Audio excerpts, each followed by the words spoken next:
Michel Foucault was a French 20th century philosopher and historian who spent his career forensically criticizing the power of the modern bourgeois capitalist state, including its police, law courts, prisons, doctors and psychiatrists. His goal was to work out nothing less than how power worked and then to change it in the direction of a Marxist anarchist utopia. Though he spent most of his life in libraries and seminar rooms, he was a committedly revolutionary figure. He met with enormous popularity in elite Parisian intellectual circles. Jean-Paul Sartre admired him deeply, and he still maintains a wide following among young people studying at university in the prosperous corners of the world. His background, which he was extremely reluctant ever to talk about and tried to prevent journalists from investigating at all costs, was very privileged. Both his parents were inordinately rich, coming from a long line of successful surgeons in Poitiers in west-central France. His father, Dr. Paul Foucault, came to represent all that Michel would hate about bourgeois France. Michel had a standard upper-class education. He went to elite Jesuit institutions, was an altar boy, and his parents hoped he would become a doctor. But Michel wasn't quite like other boys. He started self-harming and thinking constantly of suicide. At university, he decorated his bedroom with images of torture by Goya. When he was 22, he tried to commit suicide and was forced by his father, against his will, to see France's most famous psychiatrist, Jean Delay, at the Hôpital Sainte-Anne in Paris. The doctor wisely diagnosed that a lot of Michel's distress came from having to keep his homosexuality, and in particular his interest in extreme sadomasochism, away from a censorious society. Gradually, Foucault entered the underground gay scene in France, fell in love with a drug dealer, and then took up with a transvestite. For long periods in his 20s, he went to live abroad in Sweden, Poland and Germany, where he felt his sexuality would be less constrained. All the while, Foucault was progressing up the French academic ladder. The seismic event of his intellectual life came in the summer of 1953, when Foucault was 27 and on holiday with a lover in Italy. There he came across Nietzsche's book Untimely Meditations, which contains an essay called On the Uses and Abuses of History for Life. In the essay, Nietzsche argued that academics had poisoned our sense of how history should be read and taught. They made it seem as if one should read history in some sort of a disinterested way in order to learn how it all was in the past. But Nietzsche rejected this with sarcastic fury. There was no point learning about the past for its own sake. The only reason to read and study history is to dig out from the past ideas, concepts and examples which can help us to lead a better life in our own times. This essay liberated Foucault intellectually, as nothing had till then. Immediately, he changed the direction of his work and decided to become a particular kind of philosophical historian, someone who could look back into the past to help to sort out the urgent issues of his own time. 8 years later, he was ready to publish what's recognized as his first masterpiece, Madness and Civilization.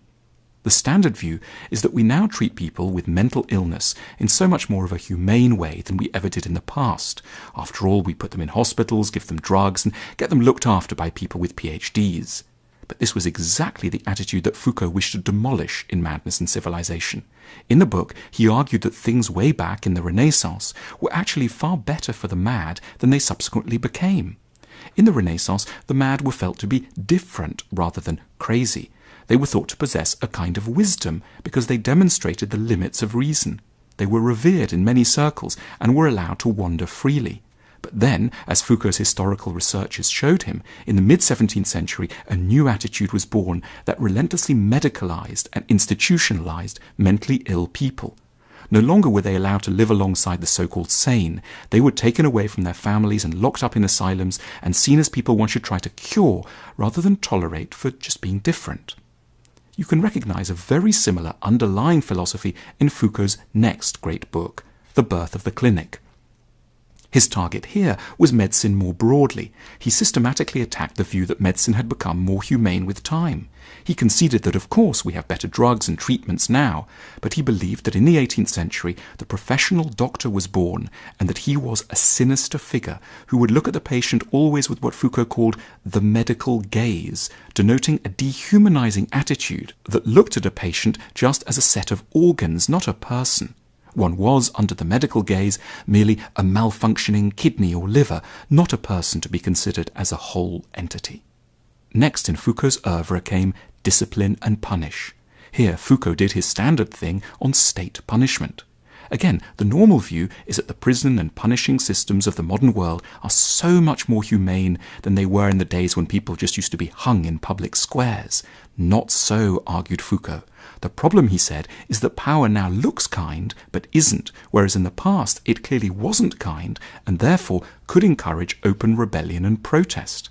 Foucault noted that in the past, at an execution, a convict's body could become a focus of sympathy and admiration, and the executioner, rather than the convict, could become the locus of shame. Also, public executions often led to riots in support of the prisoner. But with the invention of the modern prison system, everything happened in private, behind locked gates. One could no longer see, and therefore resist, state power. That's what made the modern system of punishment so barbaric and properly primitive in Foucault's eyes. Foucault's last work was the multi-volume History of Sexuality. The manoeuvres he performed in relation to sex are again very familiar. Foucault rebelled against the view that we're all now deeply liberated and at ease with sex. He argued that since the 18th century, we have relentlessly medicalized sex, handing it over to professional sex researchers and scientists. We live in an age of what Foucault called scientia sexualis, science of sexuality. But Foucault looked back with considerable nostalgia to the cultures of Rome, China, and Japan, where he detected the rule of what he called an ars erotica, erotic art, where the whole focus was on how to increase the pleasure of sex rather than merely understand and label it. Once again, modernity was blamed for pretending there'd been progress when there was in fact just a loss of spontaneity and imagination. Foucault wrote the last volume of this work while dying of AIDS that he had contracted in a San Francisco gay bar. He died in 1984, age 58. Foucault's lasting contribution is to the way we look at history. There are lots of things in the modern world that we're constantly being told are fantastic and were apparently very bad in the past, for example, education or the media or our communication systems. Foucault encourages us to break away from our optimistic smugness about now and to go back and see in history many ways of doing things which were perhaps superior. Foucault wasn't trying to get us to be nostalgic. He wanted us to pick up some lessons of way back in order to improve how we live now.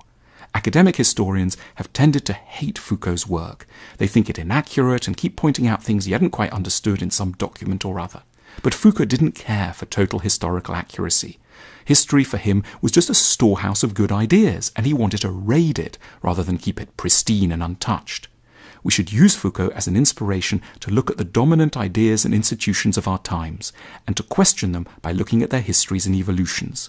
Foucault did something remarkable. He made history life-enhancing and philosophically rich again. He can be an inspiring figure for our own projects.